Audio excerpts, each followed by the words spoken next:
I'd like to start off by saying Barakatah Yahweh, Ba'ashem B'Hahushai, Ba'ashem B'Chakodash. Welcome to another live lesson.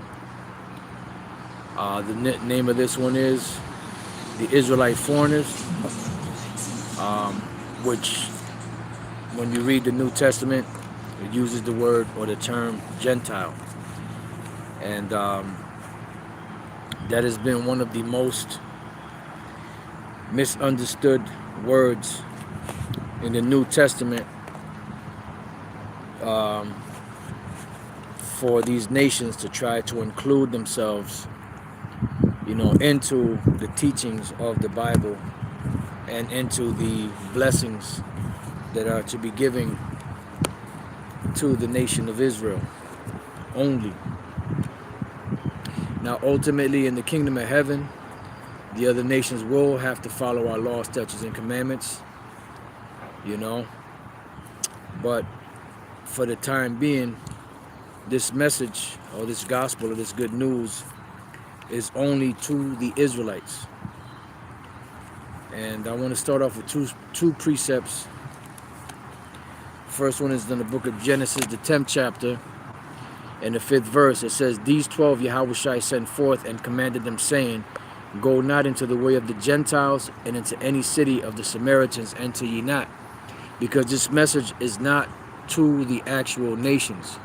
So you have to know how to distinguish in the New Testament when the word Gentile applies to the other nations, which it does in some points, and when the name Gentile applies to the Israelites that were scattered abroad, that were being called Gentiles or heathens and such, uncircumcised by the Israelites in Jerusalem, in those surrounding areas in the land of Israel.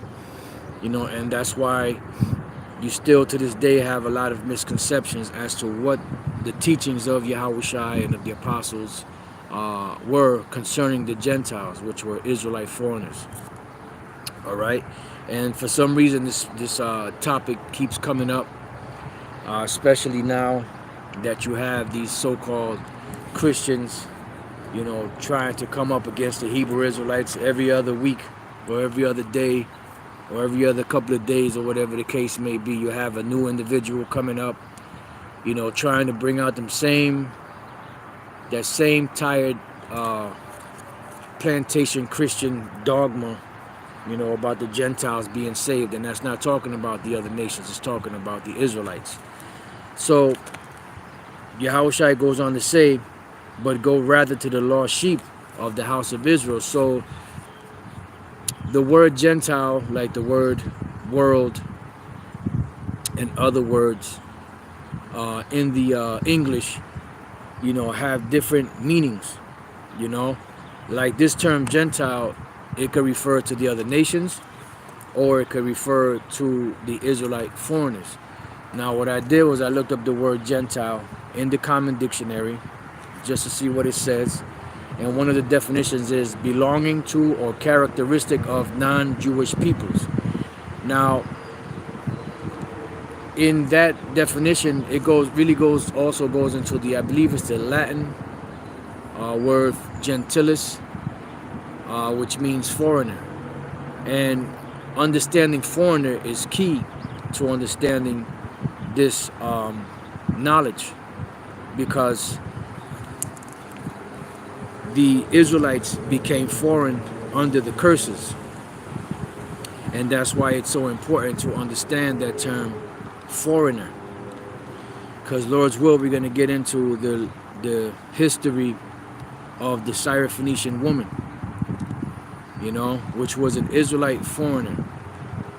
She was not an actual syrophoenician. In Salakia, there's a precept that I was thinking of. Okay, she was not a Syrophoenician woman. It says she was a Syrophoenician by nation, meaning she was born in that land. And she had the label of a Syrophoenician. Just like you had many Israelites, many Jews that came to Jerusalem, which were devout, but they were scattered among these other nations, and they were being called by those nations. They were speaking the languages of those nations. But in their case, they understood that they were Israelites. because they were coming to Jerusalem. They were keeping the 3 feasts. They were keeping the high holy days. They were keeping the law, statutes, and commandments to the best of their ability. But the language that they spoke was the language of that nation that they were scattered among. All right. So when we read here in the book of 1 Peter, the 1st chapter and the 1st verse, it says, Peter, an apostle of Yahushua, to the strangers scattered throughout Pontus, Galatia, Cappadocia, Asia, and Bithynia. Because you had Israelites scattered all throughout these different regions, just like you had Israelites scattered, among the other nations.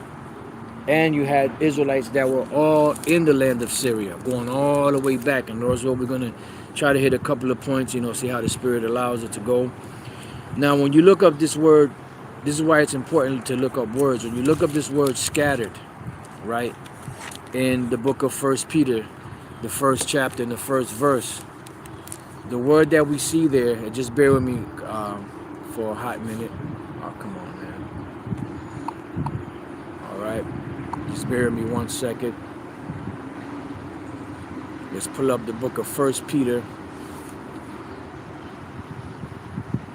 the 1st chapter, and the 1st verse. And we're looking up the word strangers. And the word for strangers is parapidemos. I'm sorry, not strangers. That's a good one to look up too. But that's not what we're looking for. We're looking for the word, because it says strangers scattered throughout these regions. So we look up the word scattered, and the word there is diaspora, or diaspora. A scattering, dispersion of Israelites dispersed among foreign nations, of Christians scattered abroad among the Gentiles. So if the Israelites that are scattered among these foreign nations, and that's why it used the terms like Pontus, Galatia, Cappadocia, Asia, and Bithynia. And this is the reason why the Apostle Paul was going through these regions. Every region that the Apostle Paul went through, he went through it because you had Israelites there, and they had to hear the message, because a lot of them were in that Gentile state of mind. And they were lost. So they had to be brought back, because you had an election among the Israelite foreigners that made up the body of the church, that had to be brought back to the fold in order to make that complete. Because remember, the Lord back then was starting to build the tabernacles of David back then. So the Israelite foreigners were a part of that,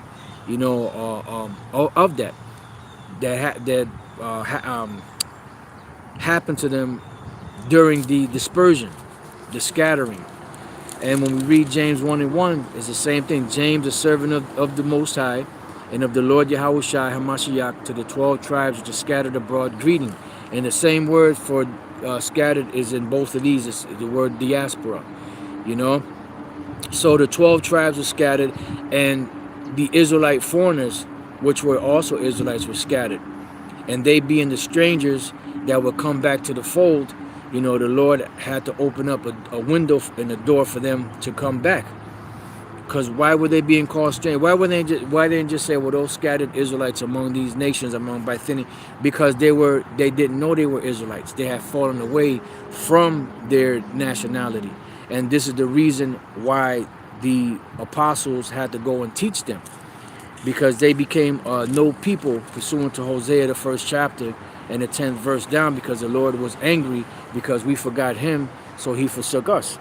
And when we read the 2nd chapter, 1 Peter 2, and verse 9, it says, this is the Apostle Peter, who this letter was addressed to, the Israelite foreigners, the strangers scattered throughout these different regions. And this is what he said to them.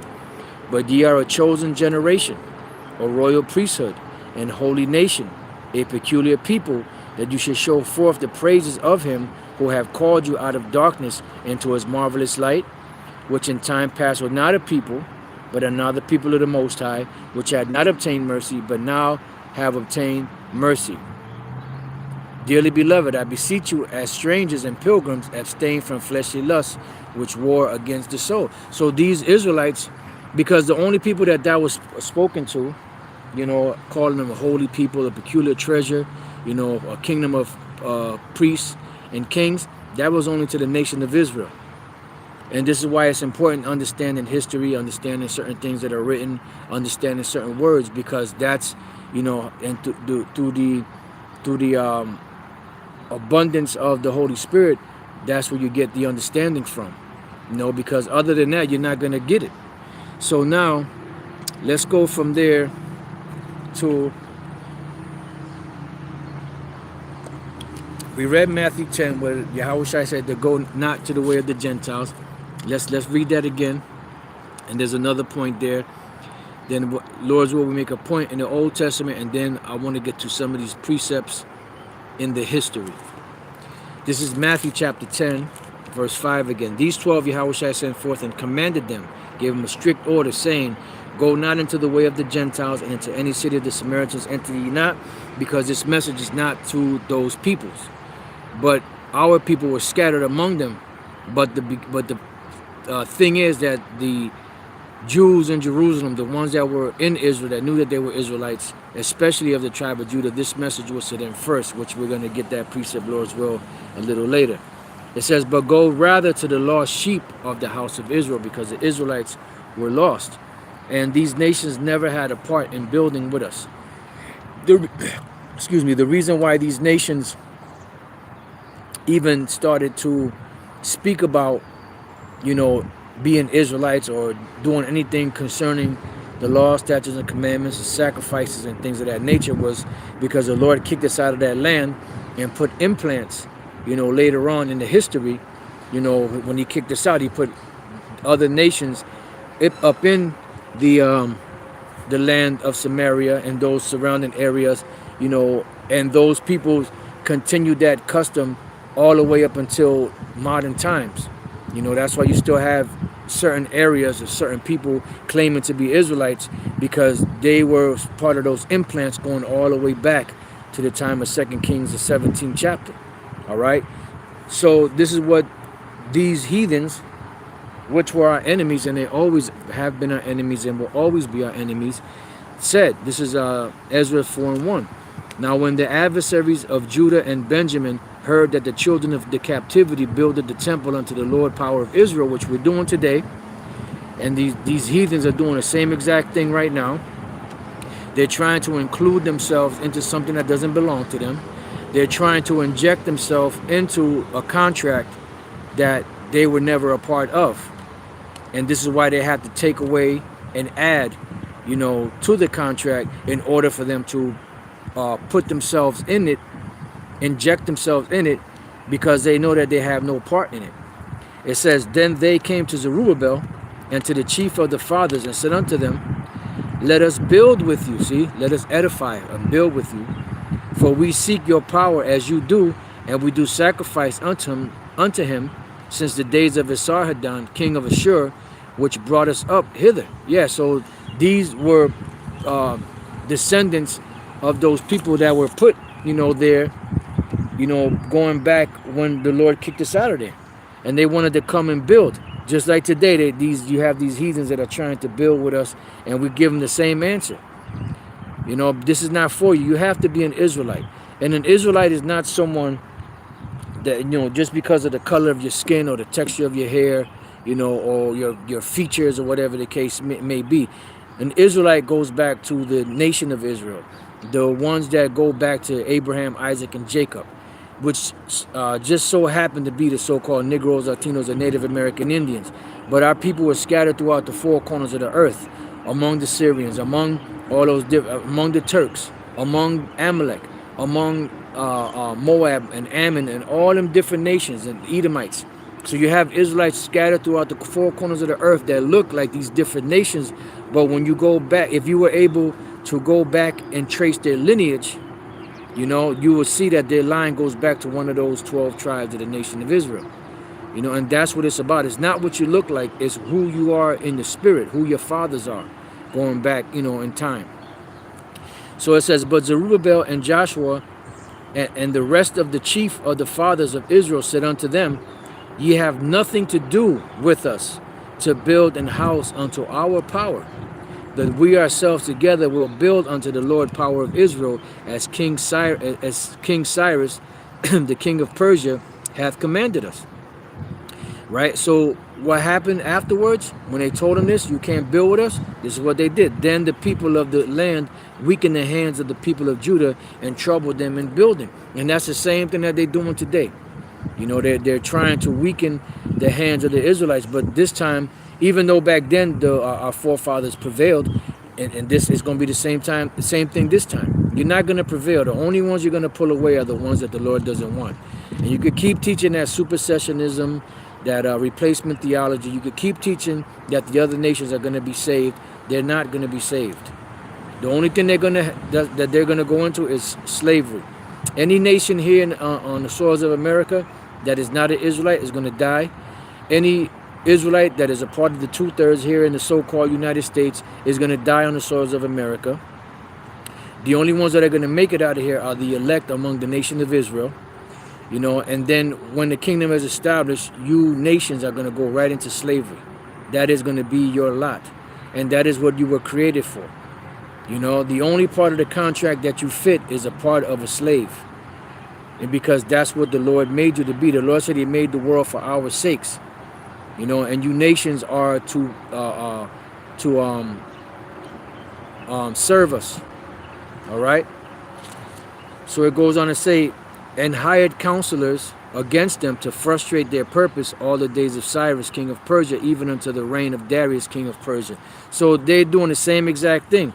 And then it says, and in the reign of Ahasuerus, in the beginning of his reign, wrote they unto him an accusation against the inhabitants of Judah and Jerusalem, the accuser of thy brethren, categorizing the Israelites. And that's the same exact thing. That's right, vocab. That's the same exact thing that they're doing today. You know, it's nothing different from back then till now, except for the time that has changed. It's the same spirits coming back again, you know, doing the same exact things. So what I want to do is I want to deal with this topic on the Syrians. So what I'm going to do first is go to the book of Mark, because there's two accounts of it, one in Mark, one in Matthew. So I'm going to go to the one in Mark first. I'm going to read couple of verses, then we're going to jump back a little bit into the history, Lord's will. It'll be edifying, and then go into a couple of other precepts in the New Testament that link everything together. And Lord's will, you know, Spirit have everything come together and be a nice edifying lesson. This is Mark chapter 7 and verse 24. It says, and from thence he arose and went into the borders of Tyre and Zidon. Now, you have to get a visual as to what places. See, when you, like Elder Apostle Gabar always says, you have to envision what you read. And you also have to picture the places where these things were taking place. Now, I have a map here, but it's kind of old, beaten up, you know. Nevertheless, hopefully it could make the point. You have here, if you look on this map here, you have the sea, where it says the sea. I don't know how good you can see that, but where it says the sea, that's the Mediterranean Sea. And then over where you see my finger at, you're going to see, I can't really see what I'm doing here, but you're going to see that you see Tyre, Sidon in the north, and Tyre in the below it. So Yahushua was in this region because remember, him and his parents went to Galilee. And I just recently found out that that Syria, you know, you have Aram, which is Syria, but you also have all of those provinces that belong to the Romans, and some of them were kind of being called Syria collectively. That's why you saw there the map, and on the map you saw the name Syria in that area. You know, you had Damascus, and, you know, and above that you had Syria. You know, so some of that region there was being called that, you know, because of the Roman rule that was there. So when we read Mark 7 and 24 again, it says, and from thence he arose and went into the border of Tyre and Zidon. So we don't understand where Yahushua was at this particular time. And entered into an house and would have no man know it, but he could not be hid because of the fame that he had and the power, and the people just knew where he was at. Like this past Saturday, there was about a good 20, close to 20 brothers that came to the camp from different camps, to the camp that where we're at, and we never told nobody where we were at, and that's, it's not, it has nothing to do with us. It's the words, it's the truth, it's the spirit, that like Yahushua couldn't be hid because of the testimony and the things that he did. Same thing with the, with this doctrine. Wherever this doctrine is being told, no matter where you go, it can't be hid, right? So it says, for a certain woman whose young daughter had an unclean spirit heard of him and came and fell at his feet. The woman was a Greek. That's the first clue there. The woman was a Greek. It says a syrophoenician by nation. So people automatically see that and say, well, it says that she was a syrophoenician by nation. Well, first of all, syrophoenician is two different nations. You have the Syrians or Rum, and then you have the Phoenicians, which were Canaanites. So those are two different nations. So why did they call her a syrophoenician? Because she was born in that region. Just like the Apostle Paul had Roman citizenship. But the difference with the Apostle Paul is that he knew he was an Israelite. He was brought up as an Israelite. This woman was not brought up as an Israelite. She didn't know she was an Israelite. She was one of those scattered. So before we read into the story, let's go back into time. Inside joke. Deuteronomy, the 26th chapter. Right, we're going to read a couple of verses. We're going to start at verse 1. Deuteronomy 26 and 1. And it shall be, when thou art come in unto the land which the Lord thy power giveth thee for an inheritance, and possess it, and dwellest therein, that thou shalt take of the first of all the fruit of the earth, which thou shalt bring of thy land, that the Lord thy power giveth thee, and shall put it in a basket, and shall go into the place which the Lord thy power shall choose to place his name there. And thou shalt go unto the priest, and shall be in those days, and say unto him, I profess this day unto the Lord thy power, that I am come unto the country which the Lord sware unto our fathers for to give us. And the priest shall take the basket out of thine hand, and set it down before the altar of the Lord thy power. Now this is the point here, verse 5. And thou shalt speak and say before the Lord thy power, a Syrian was ready to perish was my father, and he went down into Egypt and sojourned there with a few, and became there a nation great, mighty, and populous. And the Egyptians evil entreated us and afflicted us and laid upon us hard bondage. Yeah. So now, why did it say Assyrian? Why did it say Syrian? Because Jacob was living in that area. Then you had Abraham that actually lived in that area also, because Abraham lived, he was in Ur of the Chaldees. The Lord told him to leave, and from Ur of the Chaldees he went to the land of Syria. There was a place there because his brother had died, and they called the place Haran after his brother, the one that had died, which was the father of Lot. So in that region, in that area, Abraham had family members, and this is why they told him. Abraham told his servant, to get his son Isaac a wife, not to let him marry a Canaanite woman, and to have him to get a wife, from among his kin, because they were living in that land of Syria. All right. So when we go to Genesis, the 25th chapter, right? Genesis 25 and 19, it says, and these are the generations of Isaac, Abraham's son.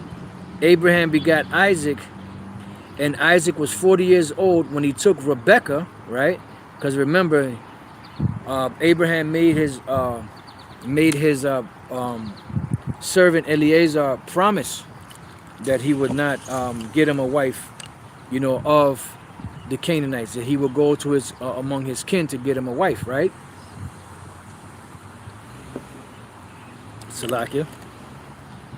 And it says, and Isaac was 40 years old when he took Rebekah to wife, the daughter of Bethuel, the Syrian of Padanaram, and the sister to Laban the Syrian. See? So now, was she really Syrian? Were they really Syrian? No. They just had that citizenship because they were living in that land. Remember, they came from Ur of the Chaldees. So prior to that, you would be known as a Shemitic Hebrew. You know, Abraham was a Shemitic Hebrew. He wasn't an Israelite yet because Israelites didn't exist at the time. But he was one of the sons of God. When you go back to Genesis, the 5th chapter, Adam's son Seth, through his lineage, those were the sons of God, which later would be termed Israelites, Yasha'Allah. But back then, they weren't being called Israelites. Just like Isaac. Isaac was not an Israelite, but when he came back later, he came back as in that line of Israel because you had a chosen line. So you had the sons of God that came through the line of Shem, that came through the line of Arphaxad, all the way down to Terah, Abraham, Isaac, and Jacob.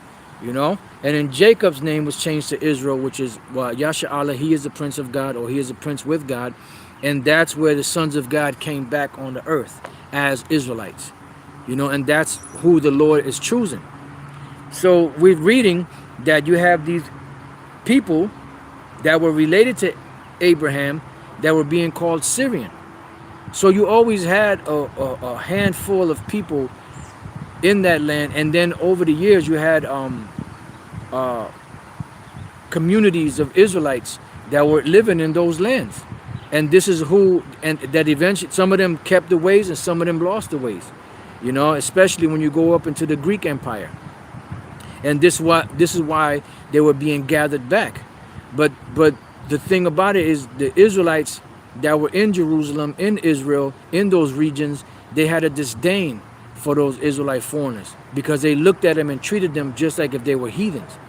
That's why the Apostle Peter said, you know how it is an unlawful thing for a man that is a Jew to come or keep company of one that is of another tribe. Which is what really should have been written there, not another nation. You see? Because the other tribes had fallen away, most of them. And then you even had among the southern kingdom, Judah, Benjamin, and Levi that were Israelite foreigners also. Because they had fallen away during the time of the Greek Empire, through the Hellenization of the Greek Empire. And this is why it's very important, and we keep saying it over and over again, it's very important to understand that history. So going back, we read it again. This is Genesis 25 and 20. And Isaac was 40 years old when he took Rebekah to wife, the daughter of Bethuel, the Syrian of Padanaram, the sister to Laban, the Syrian. So they were not Syrians, but they were kin to Abraham. And this is why Lot, you know, even though he wasn't an Israelite, because Abraham wasn't an Israelite, Isaac wasn't an Israelite, later on they came through the lineage of the Israelites because that was a chosen line of the sons of God. And just like the Canaanites, not Canaanites, the Canaanites, descendants of Cain, when they died after the flood, what did they come back through? They came back through the Edomites. So that is the line of the wicked. And then all of the other nations would make up the sons of men. So you had the sons of the power, or the sons of God, which are the Israelites today. Back then they weren't being called Israelites. Then you had the sons of men, which are the other nations. And then you have the sons of the wicked, which are the Edomites today. Back then they were known as the Canaanites. Genesis, the 4th chapter, gives you a list of the sons of the wicked. And Genesis, the 5th chapter, gives you a list of the sons of God. It's just that simple. All right? So, being that we took care of that history, let's go real quick to Hosea, the 12th chapter. And these were precepts that I found off of that one in Deuteronomy, you know, which has me rethinking that scripture, because I thought that was speaking about Abraham, but when I read it again just now, it seems like that when it spoke about the Syrian, it was speaking about Jacob, you know, because he was living in that land. You know, but nevertheless it applies to them because, you know, they were living in those lands, just like Abraham was living in the land of Ur the Chaldeans at one time. And you have citizenship based off of the land that you live in. This is why the Apostle Paul had Roman citizenship, because he was born in a province that belonged to the Romans. So when he was born, he was free-born. That's why I said he was free-born, because he was actually born in a province of the Romans that gave him the ability to have Roman citizenship, to be able to enjoy, you know, the laws or whatever privileges that the Romans had. This is why he would use that card sometimes when he had to. It's called being a supplanter. All right, this is Hosea 12:12. It says, and Jacob fled into the country of Syria. See? Remember, when you go back to the history where Esau wanted to kill him because Isaac was, you know, pretty much on his way out. He was nearing the time of his death, and he said he was going to wait till the mourning of his father was over and kill his brother. And his mother found out, I believe it was through the servants or something like that. I forget exactly how it went down.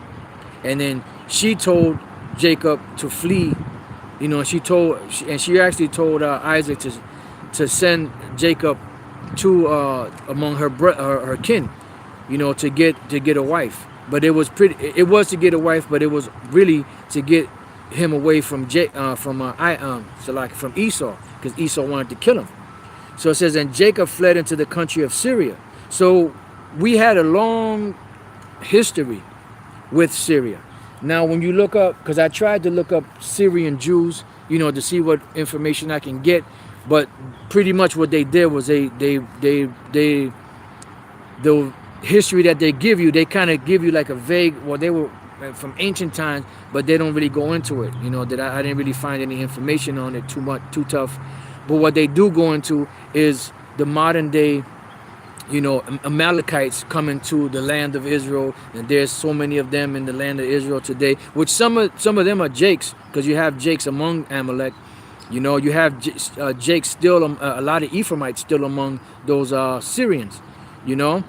But the point is that the way they're painting the picture is as if they are the people, and they're not. So that's why I really didn't go into that history, because it's a little confusing, you know. But just to clarify, Israel was scattered throughout the four corners of the earth, and there are some of those Amalekites looking the way that they look that are actually Israelites, because their lineage goes back to one of those peoples, either so-called Negroes, Latinos, or Native American Indians. And a lot of you, how can that be? Because you're not spiritual, man. You know, just look, do yourself a favor and put the Bible down and go do something else, because you guys are about as spiritual as a wooden nickel. You know, you wouldn't know the spirit, where the spirit is, or how to deal with the spirit if it smacked you in the face. You know, which it does many times, and you just are not aware of it. You know, if you don't understand that, I mean, we give you even modern day examples. You know, with Blake Griffin and other Israelites out there that have dark fathers, but then when their children come out, they come out looking. Some of them come out looking like the so-called Latin tribes, and then the son in the relationship in the son of the father may get with an Edomite looking woman or Edomite woman, and then when they have children, their children come out looking lighter, you know, and so on and so forth. So in just 2 generations, you can go from being super dark to being very light, almost looking white, or just looking so-called white, you know. So if that happened, if you're looking at Blake Griffin, his father was a very dark man. He came out looking, he has freckles, he kind of looks a little bit like an Edomite, you know. And then you have his son, because he got with an Edomite looking woman, and his son came out looking like a so-called white boy. He would come to the camp and he would be rejected, unless he said, well, my father's Blake Griffin, you know. And even then they'd be like, you know, he would get rejected because of the way he looks. So you got to remember that these people, that the way they look, at the Spirit drawing them to this word, the way they look, they don't have the luxury of going back in history and being able to show you who their fathers were back then. That's what the scripture say, that the Spirit beareth witness with our spirit that we are the sons of the living power. You know? It must have some scoffers here. Oh no, I guess they just retracted there. You know? So, like I said, you guys are about as spiritual as a wood nickel. So let's read this again. So the history of Israel being in that land, and our people being in that land, the chosen people, the sons of God, being in the land of Syria, goes way back. During the time of Abraham, during the time of Isaac, during the time of Jacob. You see? It says, and Jacob fled into the country of Syria, and Israel served for a wife, and for a while he kept sheep. All right? So our history goes way back into time. So now let's go real quick before we go to the account of the Syrophoenician woman. All right, let's go to the book of Matthew, the 4th chapter, and let's see, that's Matthew, the 4th chapter. Let's start at 23. And Yahushua went about all Galilee, teaching in their synagogues, and preaching the gospel of the kingdom, and healing all manner of sickness and all manner of disease among the people. Why? Because those were Israelites that he was healing. And his fame went throughout all Syria. See? And that region there of Rome was also called Syria. I was reading something online with his Edomite. I was kind of breaking it down. I believe he's an Edomite. I didn't see a picture of him, but you know, Jake really don't get into stuff like that, you know, for the most part. I mean, you have some that do. It says, and his fame went throughout. So Yahushua's fame went throughout all Syria, because you had a lot of Israelites in those regions. See? It says, and his fame went throughout all Syria, and they brought unto him all sick people that were taken with divers diseases and torments, and those which were possessed with devils, and those which were lunatic, and those that had the palsy, and he healed them. And there followed him great multitudes of people from Galilee, and from Decapolis, which are 10 cities, and from Jerusalem, and from Judea, and from beyond Jordan. So he was teaching in those regions of Syria, and you had a lot of Israelites in those regions. And there's a lot of synagogues that were in those regions, you know, because you had, just like you had a community of Israelites down in Alexandria, you know, in other places down there in Cyrene, you know, all throughout those different regions and areas, you had Israelites everywhere, and they had synagogues. But you also had those that did not know that they were Israelites living in those same regions. See?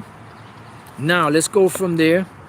Let's go to the book of Acts, the 15th chapter, and this is dealing with the apostles and a particular letter that they wrote to the Israelite foreigners of certain things that they should abstain from, right? So let's go to Acts 15, and let's go straight to the point. Let's see. You know what? I'll start at 18, because this is some good reading here. It says, known unto the Most High are all his works from the beginning of the world. Why did they say that? Because the Israelites were scattered throughout the four corners of the earth. They were not going to look like your typical Israelites. This is why you get your Revelation 7:9 of nations and peoples and tongues, which were Israelites that were scattered throughout those different nations that didn't look like your typical Israelite. But the Lord knows everywhere. There's no Israelite that's hidden from the Most High. That's why he said when he sifts the house of Israel, the least grain shall not fall to the earth. Why? Because the Lord knows everywhere on the planet where the Israelites are at, no matter what they look like. You see? He has the radar. That's why in the parable it said, should we separate the chaff from the wheat? He said no, because in doing that you might separate some of the wheat. He said the angels are going to come and do that at the end of the world, because the angels have the infrared, so to speak, you know, the insight to be able to see who's an Israelite and who's not. But you guys, you're expert, because somebody has white looking skin or chinky eyes or something like that, you automatically dismiss them because they don't look like John Shaft, you know, or they don't look like Samuel Jackson, or they don't look like Wesley Snipes, you know. You guys are more spiritual than the angels. Oh Lord. All right, so let's read on. It says, wherefore my sentence is that we trouble not them which from among the Gentiles. Learn to read. Among the Gentiles, meaning the Israelites that were scattered among these nations. are turned to the Most High. Why? Because they were being brought back to the fold, because they are a part of the elect that need to be sealed in order for anything to go forward. Because the Lord doesn't move, forward until, the said measure is fulfilled. But that we write unto them that they abstain from pollutions of idols, and from fornication, and from things strangled, and from blood. And this is a cold cut to you so-called Christians out there, because these are things that are written in the law. This is not a part of the Ten Commandments. These are things that are written in the law that the apostles gave to the Israelite foreigners to abstain from. And you say that the law is done away with. You're sadly mistaken. It says, for Moses of old time hath in every city them that preach him, being read in the synagogues every Sabbath day. Then pleased it the apostles and elders with the whole church to send chosen men of their own company to Antioch. Now keep in mind, Antioch, you have two Antiochs. You have one Antioch that's in what's called Turkey today, so-called Turkey, but there's another Antioch, which we're going to get to, with Paul and Barnabas, namely Judas, surnamed Barsabas, and Silas, chief men among the brethren. And they wrote letters by them after this manner. The apostles and elders, listen good, and brethren, send greetings unto the brethren which are of the Gentiles, the Israelite foreigners, in Antioch and Syria and Cilicia, because you had Israelites all throughout there. You had those that knew, and you had those that did not know.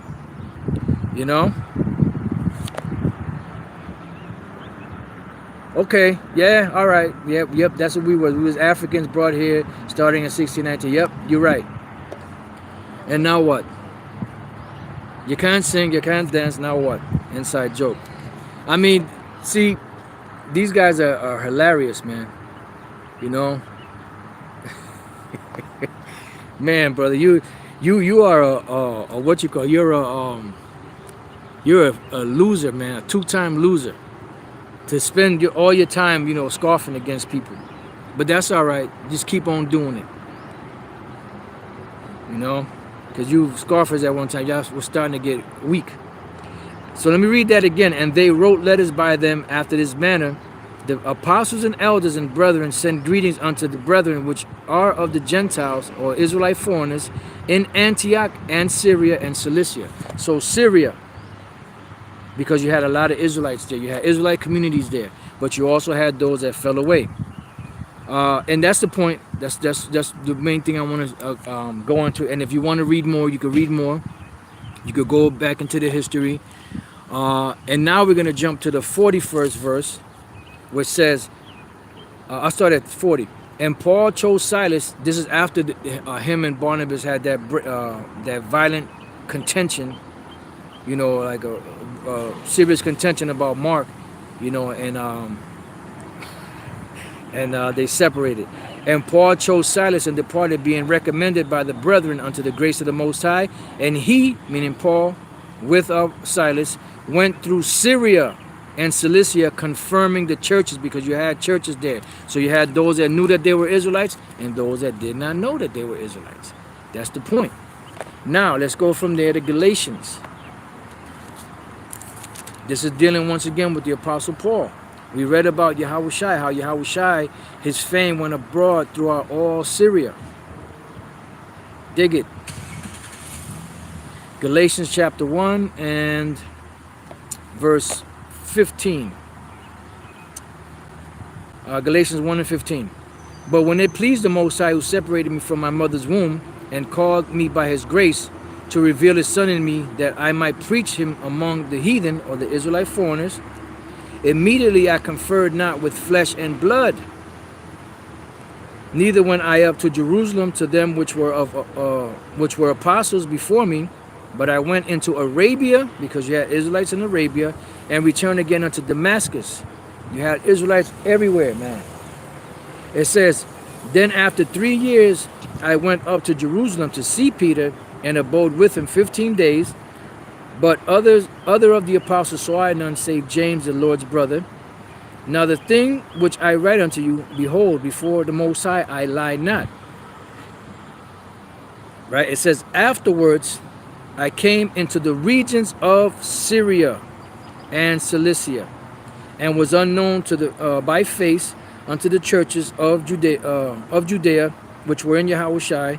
But they that heard only that he which persecuted us in time past now preacheth the faith which once he destroyed, because he was converted.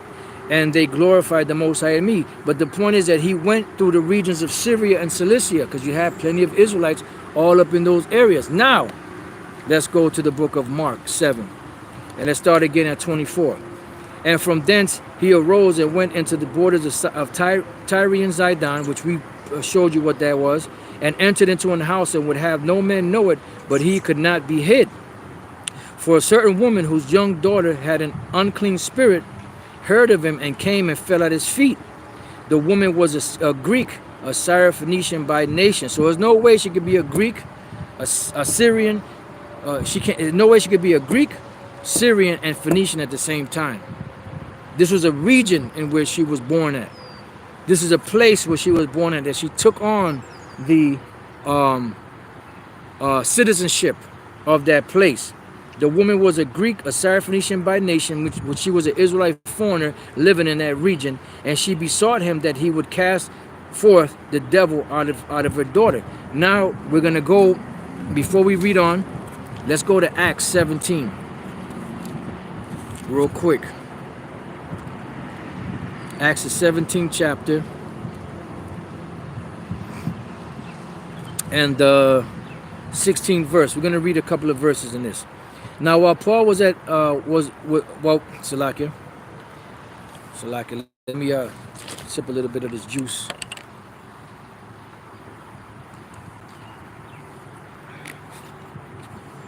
All right. It says, now while Paul waited for them at Athens, his spirit was stirred in him when he saw the city wholly given to idolatry. Therefore disputed he in the synagogues with the Jews and with the devout persons, and in the market daily with them that met with him. Then certain philosophers of the Epicureans and of the Stoics encountered him, and some said, what will this babbler say? Others some, he seemeth to be a setter forth of strange gods, because he had preached unto them Yahushua and the resurrection. And they took him and brought him unto where? Areopagus, saying, this is Mars Hill, saying, may we know what this new doctrine whereof thou speakest is? For thou bringest certain strange things to our ears. We would know therefore what these things mean. For all the Athenians and strangers which were there, because they were all Israelites, spent their time in nothing else but either to tell or to hear some new thing. Then Paul stood in the midst of Mars Hill, which is Areopagus, and said, ye men of Athens, I perceive that in all things you are too superstitious. So now what I want to do is I want to go straight to the point. Now I'm going to jump down to the 32nd verse, because he was breaking it down, explaining to them about the unknown power of the Most High. Then he was speaking about his son Yahushua and the resurrection and things that went down, to break it down to them. So after his discourse, unlike that black conscious community, those different debates, unlike those debates, when the Apostle Paul would teach, you had those that went their way, were still in those heathenistic religions, so to speak, or customs, and then you had those that were converts or that were proselytes that came out of that and came back to their nationality. Unlike that madness that goes on in the black conscious community, where they have all these different debates and everybody goes home still being the same person they were when they got there. There's no advance, they don't give up their belief and come over to being Israelites, you know, so on and so forth. So we jump to the 32nd verse, and when they heard of the resurrection of the dead, some mocked, and others said, we will hear thee again of this matter, right? So Paul departed from among them, howbeit certain men clave unto him.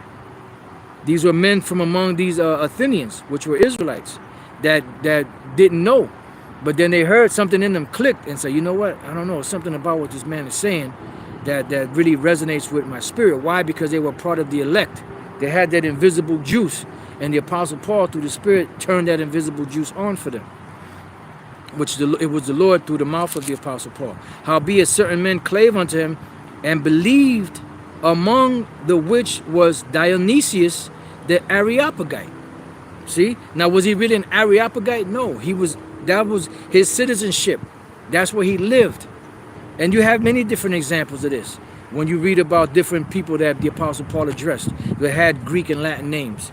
It says, and a woman named Damaris and others with them. So when we read in Mark, the 7th chapter, in the 26th verse, the woman was a Greek, a syrophoenician by nation. She was an Israelite that happened to have that citizenship of those regions because they were Roman regions, and she was actually born there. All right?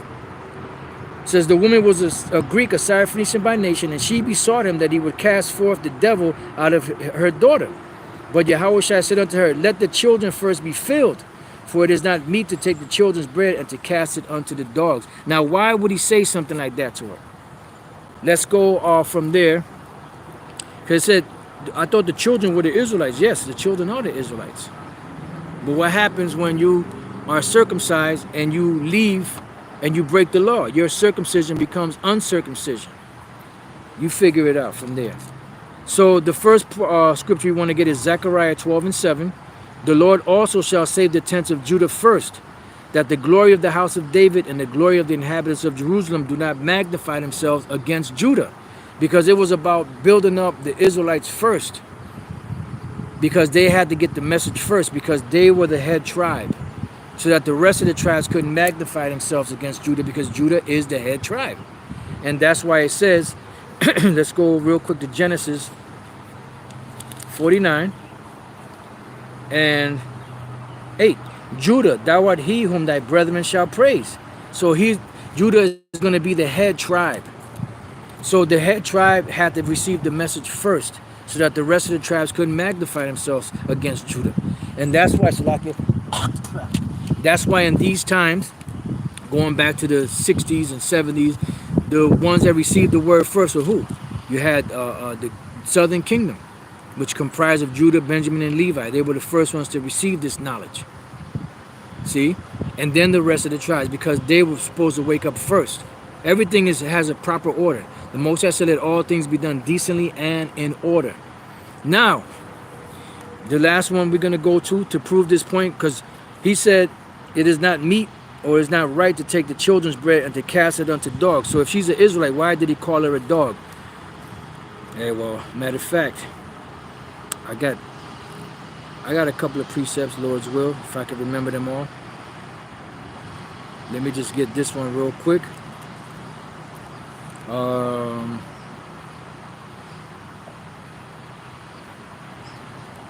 Okay, let's go to Revelation 22:12. And behold, I come quickly, and my reward is with me, to give every man according to his work, according as his work shall be. I am Alpha and Omega, or the I and the Tha, the beginning and the end, the first and the last. Blessed are they that do his commandments, commandments, that they may have right to the tree of life, and may enter in through the gates into the city. For without what? The laws, statutes, commandments. It says, for without are dogs, and sorcerers, and whoremongers, and murderers, and idolaters, and whosoever loveth and maketh the law. So they were without the law. These Israelite foreigners were without the law, so they were considered dogs at the time. This is why the Jews in Jerusalem call them heathens, uncircumcised Gentiles, because they were without the law, so they were considered to be dogs. Now you had those that had the law, but they were hypocrites, which were also deemed to be dogs. Let's go to Philippians, the 3rd chapter, and the 1st verse. Finally, my brethren, rejoice in the Lord. To write the same things to you, to me indeed is not grievous, but for you it is safe. Beware of dogs. Beware of evil workers. Beware of the concision. Beware of these. Yahushua said, do as they say and not as they do. For they say and do not. All right, so you have Israelites that could also be counted as dogs. And this woman was an Israelite that did not have the law, statutes, and commandments. She was an Israelite foreigner. The message was first to go to the Israelites that knew they were Israelites, to the Jews, Judah, Benjamin, Levi. Then the rest of the tribes could get it.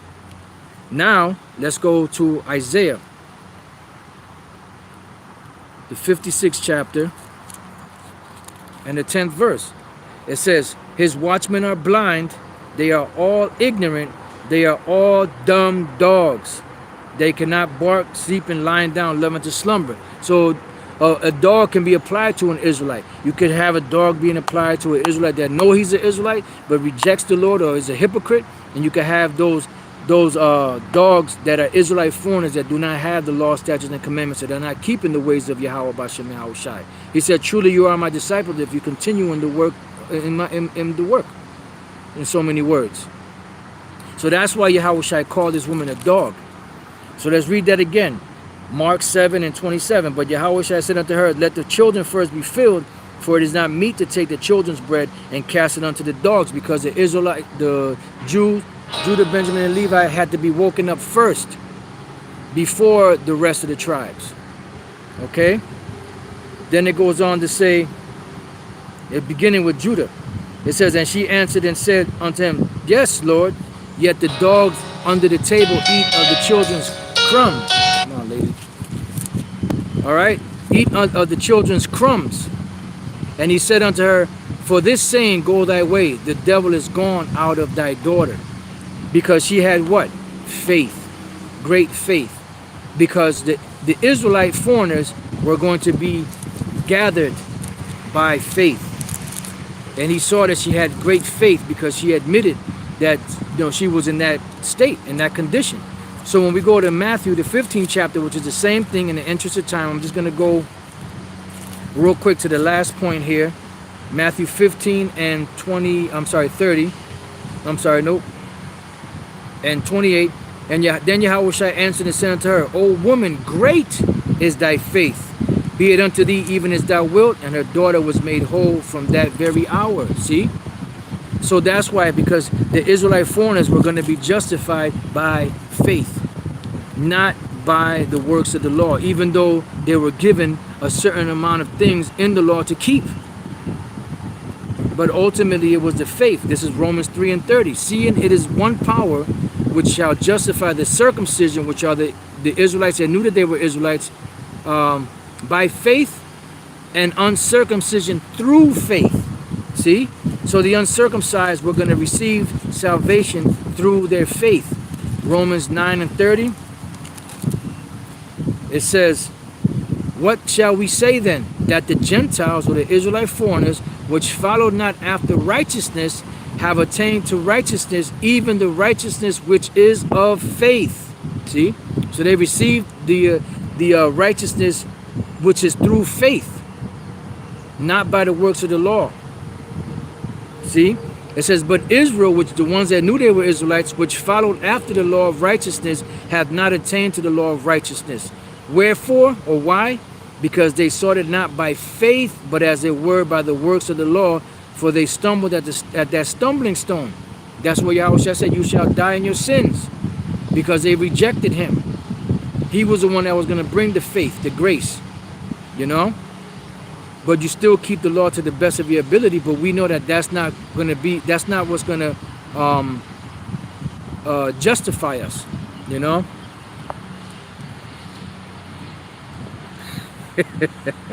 Remember when you failed school? I don't know what you're talking about. I passed.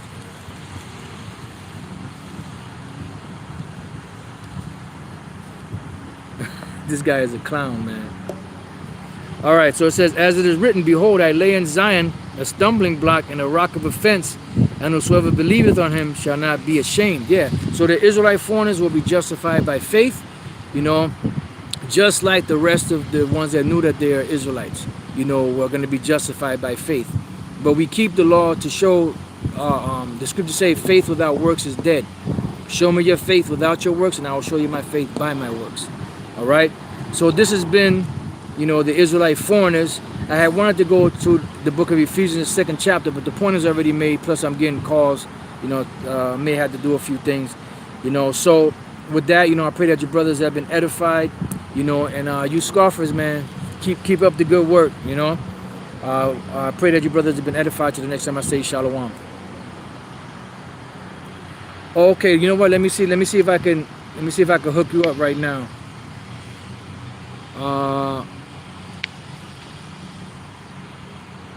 All right, try him now. Get his ass now. I just added you to the equation. See if you could get him now.